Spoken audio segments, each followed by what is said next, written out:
कृषि हमारे जीवन का आधार है। राज्य के किसान कृषि विभाग की विभिन्न योजनाओं का लाभ उठाकर उन्नत खेती कर ज्यादा से ज्यादा लाभ प्राप्त कर रहे हैं। आत्मा द्वारा किसानों को हर प्रकार का मार्गदर्शन एवं अनुदानित दर पर सुविधाएं मुहैया कराई जा रही हैं, जिसका लाभ प्राप्त कर किसान कृषि के क्षेत्र में नई मिसाल स्थापित कर रहे हैं। ऐसे ही एक किसान हैं जहानाबाद जिले के घोसी प्रखंड के नंदना ग्राम निवासी प्रिंस कुमार, जो एक प्रगतिशील किसान हैं और आत्मा की सलाह पर अपनी जमीन पर खेती के साथ साथ मछली पालन कर अच्छी कमाई कर रहे हैं। प्रिंस जी हमारे पास आए थे, उनको हम जाने कि इतना 12 बीघा ज़मीन पड़ता है, तो हम इन्हें बताया कि ये पढ़ते थे, क्लास करते थे, मतलब कि और इनके पास इनकम का स्रोत उतना नहीं था। इनके पिताजी सर्विस नहीं करते थे, तो बोले कि हम क्या करें, हमारे पास इतना खेती है मगर खेती में हमें मुनाफा उतना नहीं हो पाता है। तो हमने इन्हें बताया कि देखिए तालाब कीजिए, मछली के उत्पादन कीजिए, साथ में जितना भी बॉन्डिंग है उस पर मतलब कि इंटरक्रॉपिंग कीजिए, या फिर बड़े फलदार वृक्ष लगाइए या फिर बनदार वृक्ष लगाइए, जिससे कि मछली के साथ साथ आपको एक दूसरा इनकम भी मिलेगा। ट्रेनिंग के लिए हमको पटना भेजा गया, पटना से प्रशिक्षण लेकर आए। वहाँ से आने के बाद फिर लगभग स्टार्टिंग किए थे 2 तालाब से, हमें अच्छी मुनाफा हुई। तो उसी प्रकार मुनाफा हुई तो उसी से हम अपना खुद से स्वयं लगा से तालाब बढ़ाते गए। इस गांव में हमारी 12 बीघा ज़मीन है, जिसमें 8 बीघा में मछली पालन होती है, जिसमें से नंबर ऑफ तालाब है माने तो 11 तालाब लगभग है। और बाकी ज़मीनों में 1 बीघा में लगभग बगीचा है, जिसमें फलों का पेड़ है, लकड़ियों का पेड़ है, फर्नीचर का पेड़ है, सभी और केला का पेड़ है, मतलब विभिन्न प्रकार के पौधे हमारे यहाँ लगी हुई है।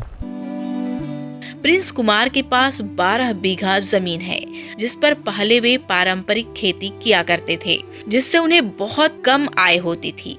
आत्मा के विशेषज्ञों की सलाह पर उन्होंने अपनी जमीन पर 2 तालाब बनवाया एवं मछली पालन शुरू किया, जिसमें उन्हें अच्छा मुनाफा हुआ। आगे उन्होंने इस व्यवसाय को बड़े पैमाने पर करने का निर्णय लिया और अपनी 8 बीघा जमीन पर छोटे बड़े मिलाकर कुल 11 तालाब बनवाए। अपने तालाब में ये रोहू, कतला, पंगेशियस आदि मछलियों का पालन करते हैं। मछली पालन के साथ ही प्रिंस कुमार ने अपनी बाकी जमीन पर फलदार वृक्ष लगाया है, जिसमें आम, अमरूद, केला आदि प्रमुख है। इसके साथ इन्होंने शीशम, सागवान, गमहार जैसे पेड़ भी लगवाए हैं, जो भविष्य में इन्हें अच्छी आय देंगे। पारंपरिक फसलों में इन्होंने सरसों, गेहूं, चना आदि फसलें भी लगाई हैं। आत्मा से प्रशिक्षण मिली है सर, जैसे मसूर का हम ट्रेनिंग के लिए पूछा गए थे, और कम पानी में ज़्यादा उपज कैसे होती है उसके लिए हम गए थे। महाराष्ट्र में एक जगह है, शायद याद नहीं आ रही, 19 में गए थे हम, शायद करीबन 18-19 में गए थे, पूछा गए थे। तो हम 2-3 जगह जा चुके हैं यहाँ से, आत्मा से। ज़्यादातर हमें तो मछली पालन से ही आमदनी हो जाती है, और बाकी उन लोग से आम के सीजनों में आम से भी कुछ आमदनी होती है। फिर बांस का हमारे पास खेती है, बांस से भी कुछ आमदनी हो जाती है। बांस के हमारे पास 5-6 कोठी है, मतलब लगभग 10 कट्ठा में भी माने तो है।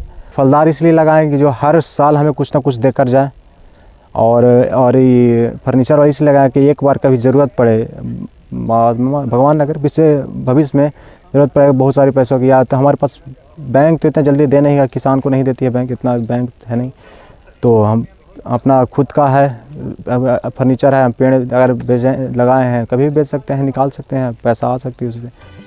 कहा जा सकता है कि प्रिंस कुमार ने अपनी जमीन के एक एक टुकड़े का सही तरीके से इस्तेमाल किया है, जिससे आत्मा की सलाह एवं प्रोत्साहन ने अहम भूमिका निभाई, जिससे वो एक सफल किसान के रूप में स्वयं को स्थापित करने में सफल हुए हैं एवं आज वो अन्य किसानों के लिए प्रेरणा स्रोत बन गए हैं।